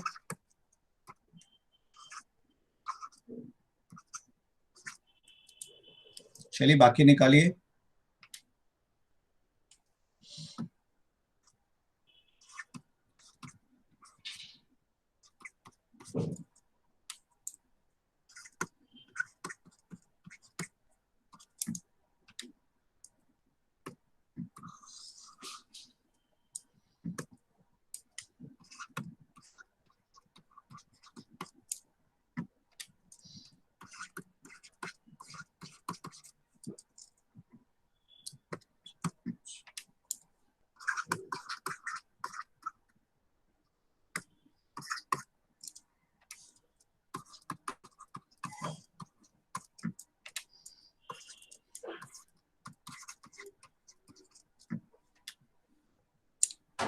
बोलिए, ये वैल्यूज आ गए बेटा?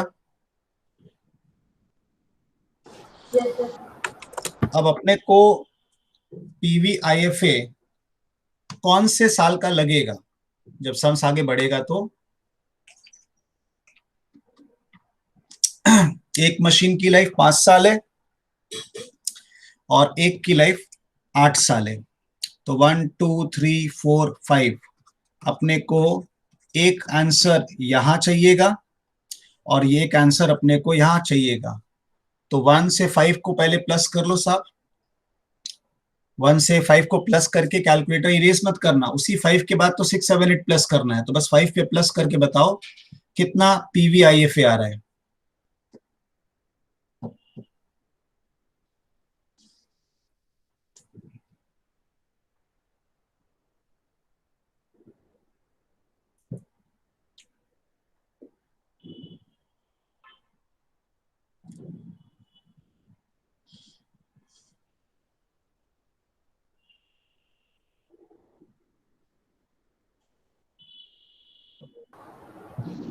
मैं निकालूं कि बेटा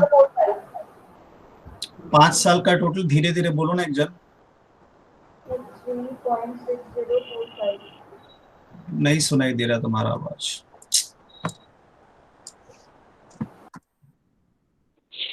So 3.6045.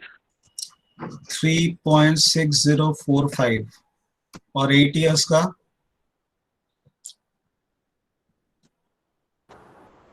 4.9676 96। 76. So this is our PVIFA of 12% comma n years। n इसलिए बोल रहा हूँ क्योंकि मैंने दोनों लिख दिया 5 और 8 साल। तो एक 5 वाला है, वह है 12% कॉमा 5 और एक है 12% कॉमा 8 साल।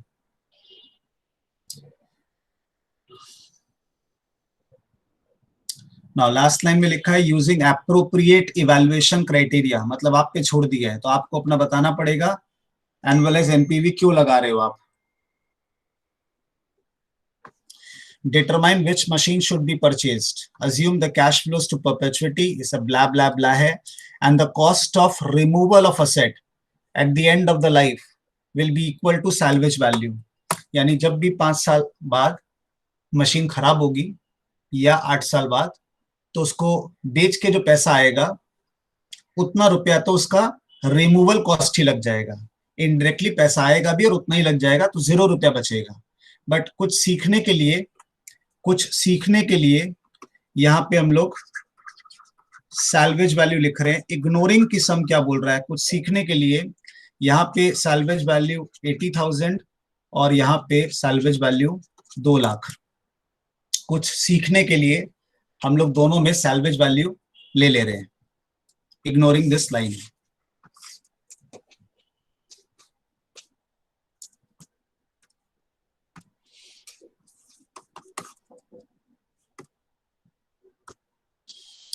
सो पहले बताइए साहब,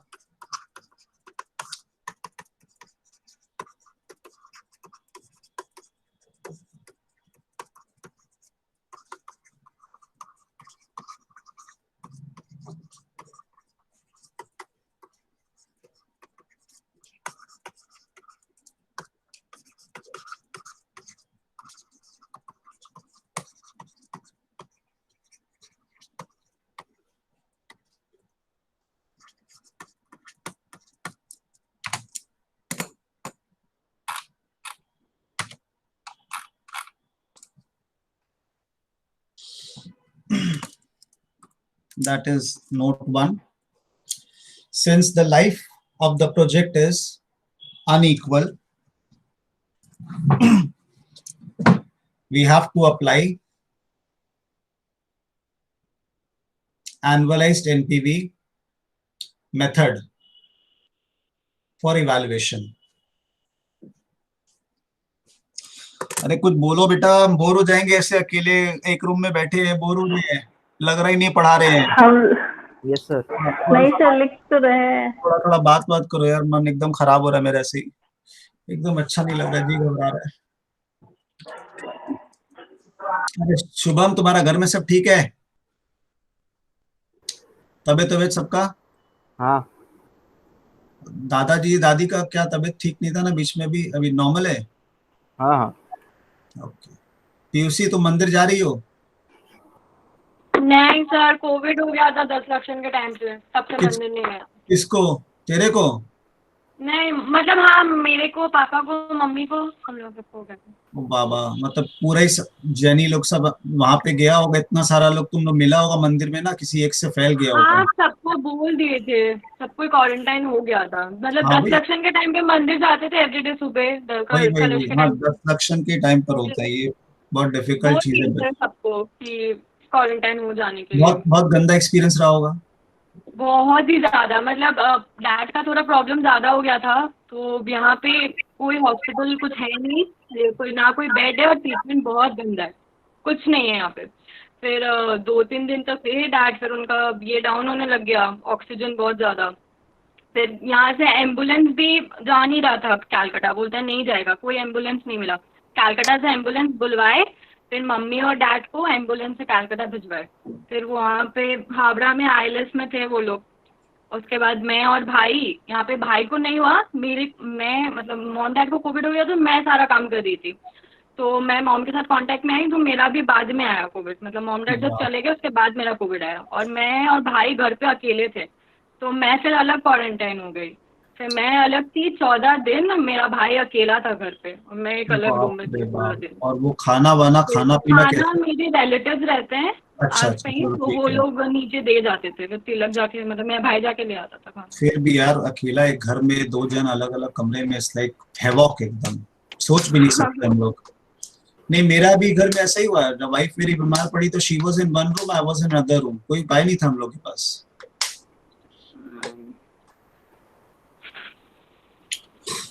प्रकृति, तुम हो कि सो गई हो? एक बार तसल्ली दे दो तो। जग रही हो? है sir.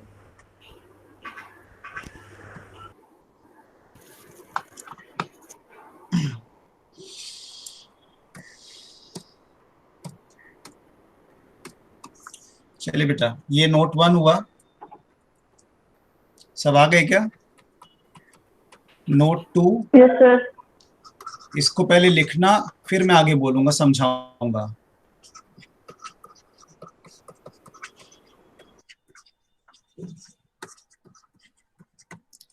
This is an outflow based sums.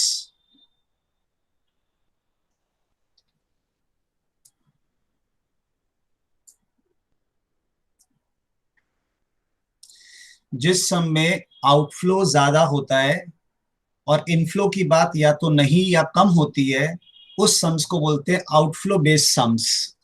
यहाँ देखो, कॉस्ट ऑफ द मशीन, पैसे खर्चे हो रहे हैं पहले साल में, ये भी आउटफ्लो। कैश ऑपरेटिंग एक्सपेंस जो हर साल लगेगा, वो भी एक्सपेंस है, आउटफ्लो। सैलवेज आएगा लास्ट ईयर में, वो भी मैंने डाल दिया, इनफ्लो। लेकिन एज कंपेयर टू 20 लाख और 6 लाख, ये 80,000 बहुत ही मीगर अमाउंट है। और ये 6 लाख तो एक साल का है, 5 साल में 6-6 लाख करके इंकर्ड होगा।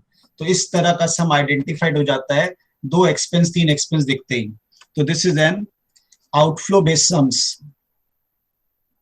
हियर एनपीवी का फॉर्मूला रिवर्स हो जाता है।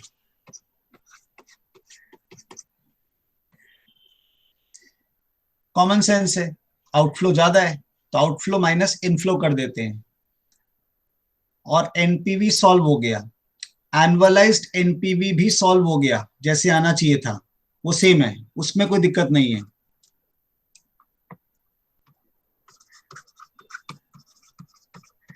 जो आपका एनपीवी आया उससे सॉल्व हो गया। बट जो ये एनुअलाइज्ड एनपीवी आ रहा है, लॉजिकली ये इनफ्लो नहीं है, ये आउटफ्लो है, बिकॉज आउटफ्लो इज मोर। तो इसका मतलब मेरा सारा आंसर आउटफ्लो वाला आ रहा है। एनुअलाइज्ड एनपीवी भी एक तरह का एनुअलाइज्ड खर्चा है, आउटफ्लो है। तो एनुअलाइज्ड कॉस्ट भी बोल सकते हैं इसको। तो इस समय जब ये मेरा आउटफ्लो बेस्ड सम्स है, हम लोग एनपीवी उस मशीन का चूज करेंगे, उस मशीन का चूज करेंगे बेटा जो मशीन का खर्चा कम है। वरना नॉर्मल सिनेरियो में हायर एनपीवी चूज होता है, पर यहाँ एनपीवी इनफ्लो नहीं है, यहाँ एनपीवी आउटफ्लो है। तो we will choose that machine which has a lower outflow.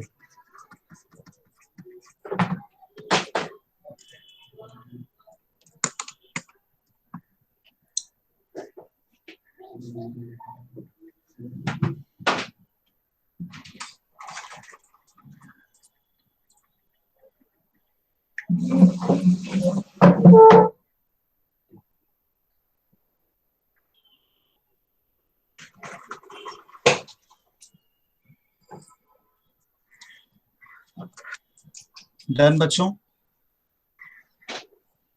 Yes, sir. Now the main solution. बहुत ही क्लियरली सम्स को सॉल्व करना है तो मशीन P आइडेंटिफाई करो, मशीन Q अलग से आइडेंटिफाई करो।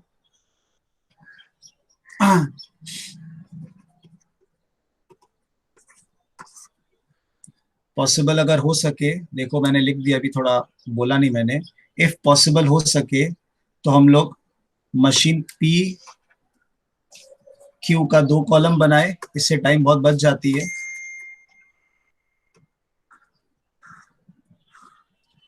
देयर आर 2 कॉलम्स और इधर में पर्टिकुलर्स बना लिए तो बहुत टाइम सेव हो जाता है, पर रिपीट नहीं लिखना पड़ता है क्योंकि दोनों में सब चीज रिपीट लिखना पड़ेगा वरना।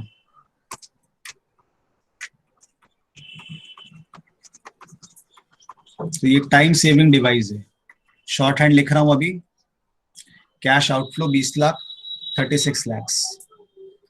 कैश आउटफ्लो 0 ईयर में होता है बेटा, और 0 ईयर हमेशा डिस्काउंटेड है, उसे और डिस्काउंट नहीं किया जा सकता है।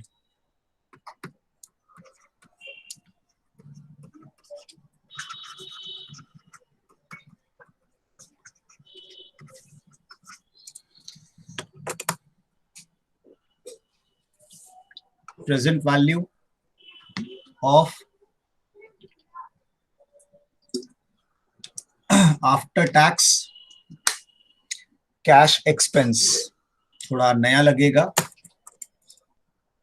Present value of after tax cash expense, इसमें पहला वर्ड कैश एक्सपेंस है, समझने के लिए उल्टा पढ़ना। दूसरा वर्ड है आफ्टर टैक्स, यानी इनटू 1 माइनस टी। कोई भी खर्चा जब पीएल में डेबिट होता है तो उसका टैक्स सेविंग होता है। एफएम में हमेशा टैक्स बेनिफिट को काउंट करते हैं, तो जो भी कैश एक्सपेंस आए कहीं पर भी उसे एनपीवी वैसा मेथड में आफ्टर टैक्स लेते हैं। अकाउंट्स होता तो सिर्फ खर्चे को लेता है, पर एफएम आफ्टर टैक्स बेनिफिट लेता है। तो आफ्टर मतलब टैक्स हटाने के बाद, तो 1 माइनस टी, टी हट गया, तो 2 वर्ड हो गए। और फिर तीसरा वर्ड है प्रेजेंट वैल्यू, तो इनटू PVIFA I, N। इसमें PVIFA क्यों लगा पा रहे हैं सर? क्योंकि हर साल का कैश एक्सपेंस सेम है, हमेशा सेम है दोनों मशीन का, इसलिए दोनों में PVIFA लग जा रहा है। तो पहली वाली मशीन 6 लाख की थी खर्चे, देख लीजिए एक बार, द एक्सपेंस इज 6 लाख और इसमें 3 लाख 40।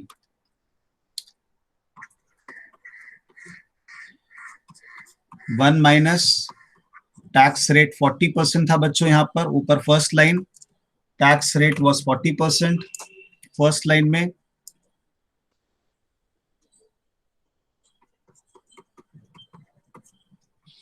और इनटू, अब पहला वाला जो मशीन है बेटा जी, इसका लाइफ 5 साल है, तो मुझे 5 साल वाला PVIFA लेना है, यानी 3.6045।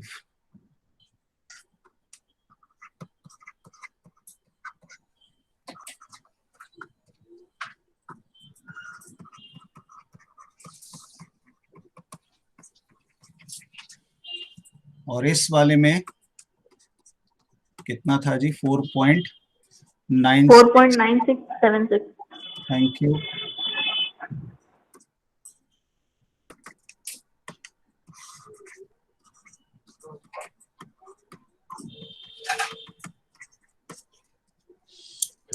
ये दोनों का अंतर है। ये यहाँ पे गलती का जगह यही होता है बच्चों से बस। अब ये एक बार में कैलकुलेटर पे सॉल्व करेगा, राउंड ऑफ करके लिख देना।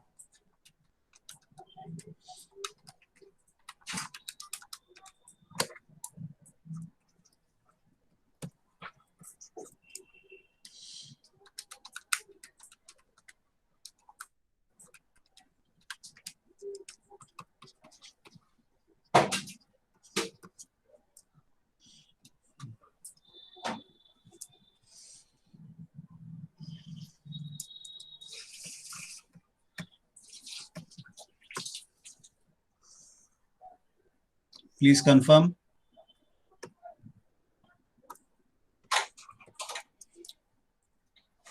Thirdly, present value of depreciation tax shield.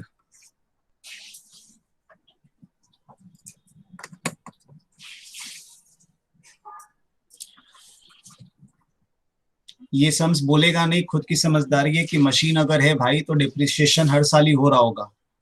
तो पहले वाले मशीन का कॉस्ट कितना था देखिएगा, 20 लाख, और उसकी लाइफ थी 5 साल।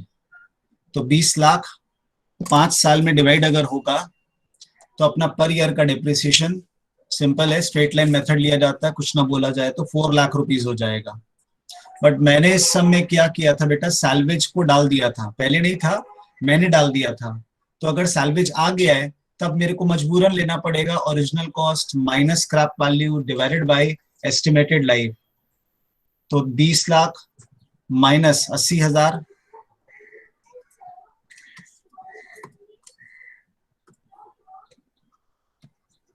डिवाइडेड बाय 5 इयर्स, और इधर में 36 lakh minus 2 lakh divide by 8 years. ये काम करो, ये पेज छोड़ दो, एक अलग से नोट 3 बनाओ।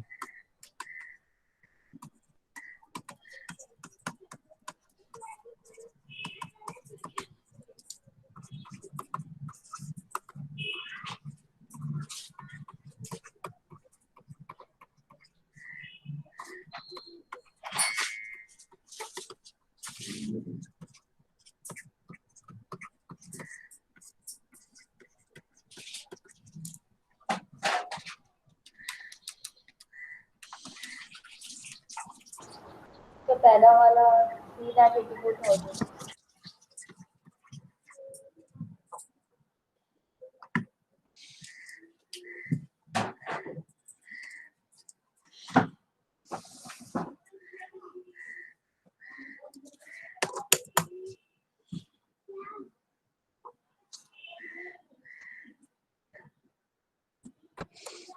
सेकेंड वाला बेटा 4,07,500।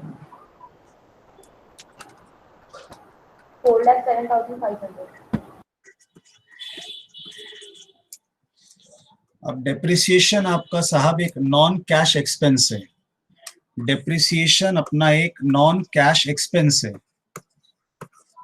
एक कंपैरिजन लिख रहा हूं, जब कैश एक्सपेंस होता है तो उसका प्रेजेंट वैल्यू बनाना अलग होता है फॉर्मूला थोड़ा सा, और जो नॉन कैश एक्सपेंस होता है उसका प्रेजेंट वैल्यू बनाने में थोड़ा सा फॉर्मूला अलग होता है, डिफरेंट होता है। कैश एक्सपेंस वाले में मल्टीप्लाइड बाय 1 माइनस टी होता है, बाकी आप जानते ही हैं, और नॉन कैश एक्सपेंस में इस जगह पर सिर्फ टी होता है, tax rate, not 1 minus tax rate. That is the biggest difference. You have to remember कि नॉन कैश डेप्रिसिएशन वाले में हम लोग इनटू टैक्स रेट करेंगे और उसके बाद पीवीआईएफएस इनटू करेंगे।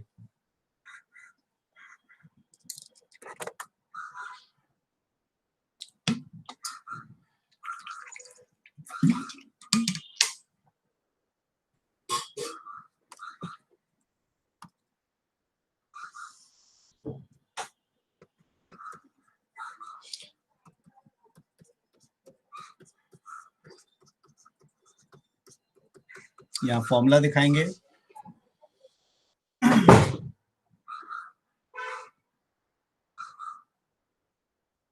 बस थोड़ी सी चीजें याद रखनी है बेटा।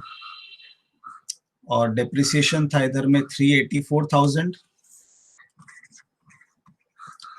सेकेंड वाले का था 4 समथिंग 0।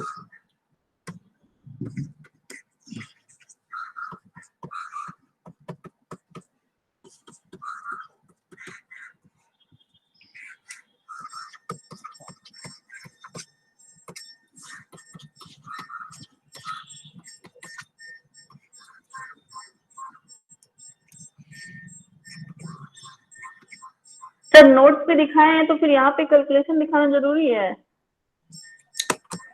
नहीं नहीं, जरूरी नहीं है।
डन बच्चों? Yes sir.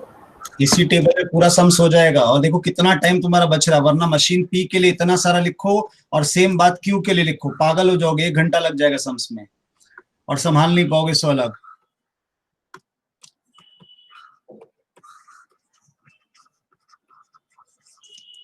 और सैल्वेज है इसलिए आपको सिखा पा रहा हूं, आखिरी word present value of salvage आ जाता है। सैल्वेज आपका एक इनफ्लो है, लेकिन वो तो 5 साल बाद आएगा, इसलिए उसका प्रेजेंट वैल्यू, हर चीज की प्रेजेंट वैल्यू करनी पड़ती है। तो सिंपल फॉर्मूला सैल्वेज इनटू यहाँ पे आपने ऑब्जर्व किया क्या, कुछ ऑब्जर्व किया कि आप लोगों ने यहाँ पे यहाँ पे PVIF है, PVIF यहाँ पे PVIFA नहीं है। जो चीज बार बार होती है, एनुअल होती है, उसमें PVIFA होता है एन्युटी के कारण। पर जो चीज सिंगल फिगर है, सिंगल अमाउंट है, तो सिंगल अमाउंट में PVIF लगता है, not IFA। That's again the very important part. फिर यहां भी और गलती होती है। पहला वाला का सैल्वेज कितना था बच्चों? 80। बताओ PVIF, आपके पास आंसर है PVIF का, मन में सोच लो कौन सा आंसर लोगे। ये रहा, बोलो। 0.5674, क्योंकि पहला वाला मशीन P 5 साल का है और दूजा वाला 8 साल का है, तो पहले वाले मिलेंगे 5674।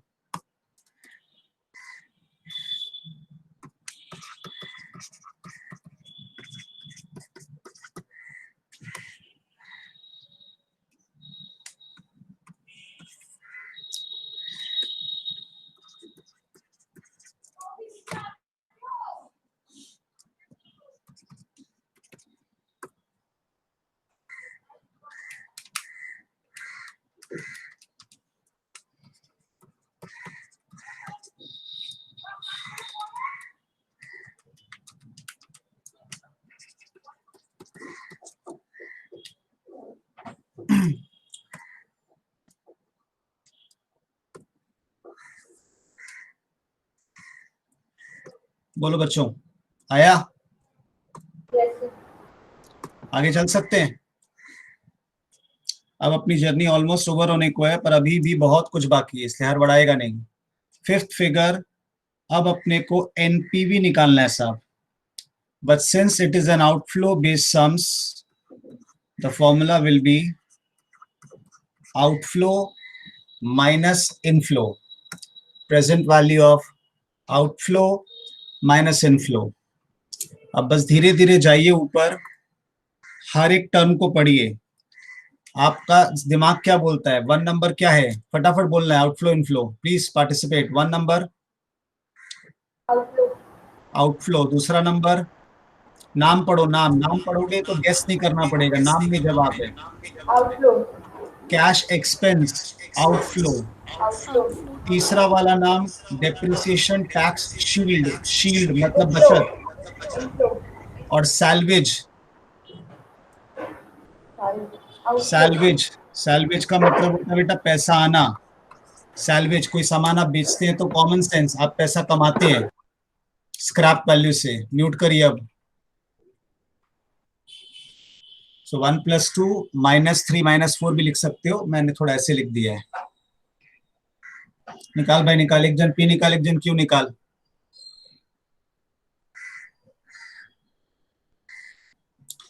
शुभम भाई आज बता नहीं रहा आंसर तुम यार।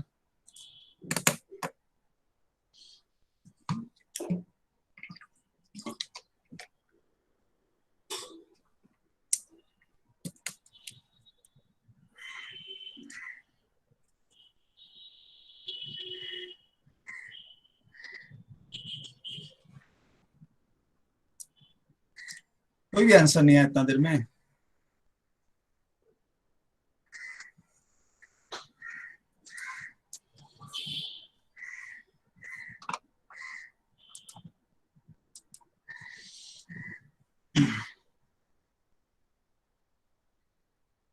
सर पहला हो जाएगा 269857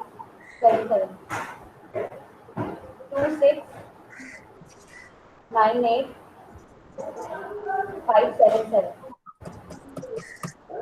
इतना बड़ा फिगर 2698577 तो यस सर।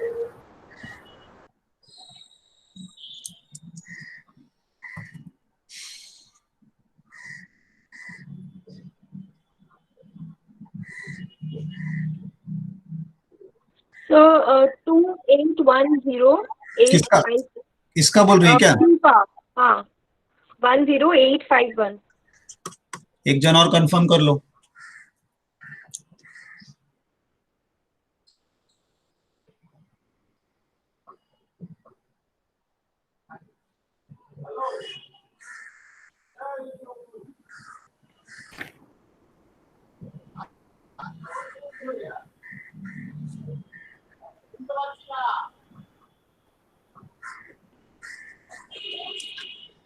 तो साहब एनपीवी आउटफ्लो है, ये आउटफ्लो बेस्ड सम्स है, तो मन में बार बार बोलना ये आउटफ्लो है।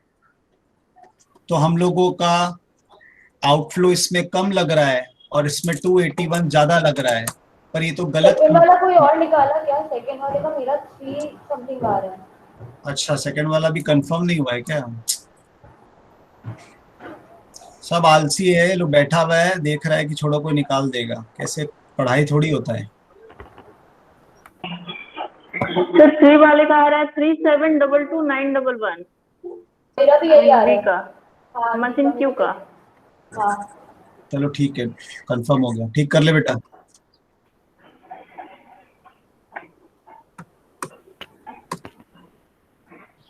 थ्री 7229111। वेरी गुड, ऋतिक ने अच्छे से टाइप करके दे दिया, thank you so much Hrithik भाई। ये आ गया भाई, समझा? पर अभी अगर हम कंपैरिजन करें, मशीन क्यू का आउटफ्लो बहुत ज्यादा है 37 और यहाँ 26, तो ये कंपैरिजन एकदम गलत है, बिकॉज कंपैरिजन हमेशा बराबरी में होता है। ये इंसान 5 साल में खर्चा कर रहा है और ये आदमी 8 साल में कर रहा है, ऐसे थोड़ी कंपैरिजन होता है। इसीलिए तो बना एनुअलाइज्ड एनपीवी, कि इसको आप इसको एनुअलाइज कॉस्ट भी बोल सकते हैं, क्योंकि ये आउटफ्लो वाला सम्स है। एनुअलाइज्ड एनपीवी, एनपीवी में याद हो जाता है, इसलिए बार बार वर्ड चेंज नहीं कर रहा हूं।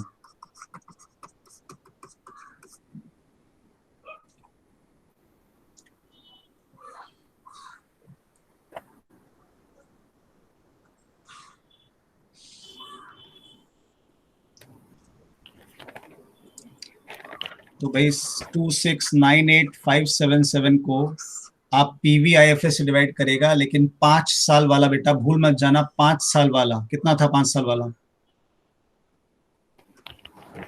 3.6045 हम लोग प्लस किया था ना, हाँ 3.6045।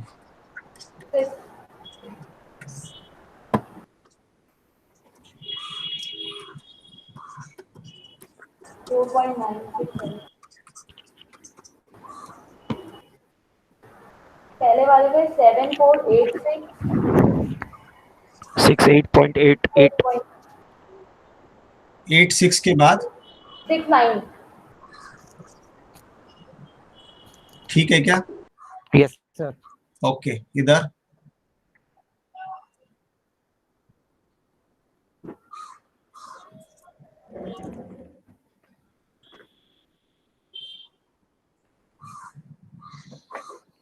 7494 749438.56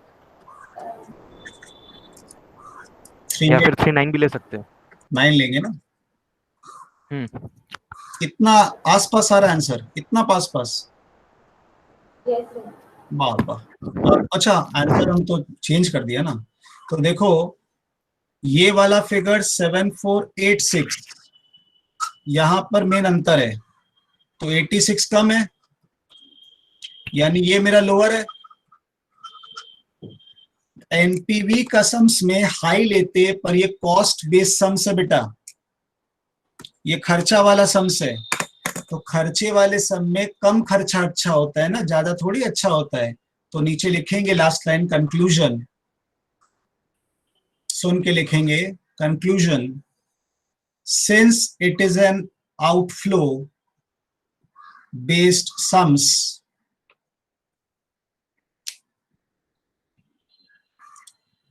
since it is an outflow based sums, comma, lower outflow is better.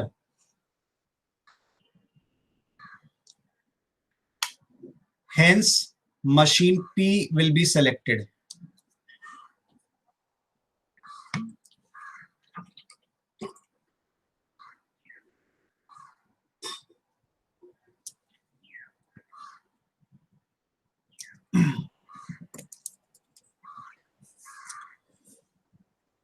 Hence machine P will be selected. बोलो बच्चों, लिख लिया? Yes sir. हाँ सर। तो ये प्रेजेंटेशन भी अच्छा लगेगा आपको। अब एग्जाम में सम्स अगर आता तो खाली डेटा पुट करना है, बाकी सब एज इट इज रहेगा।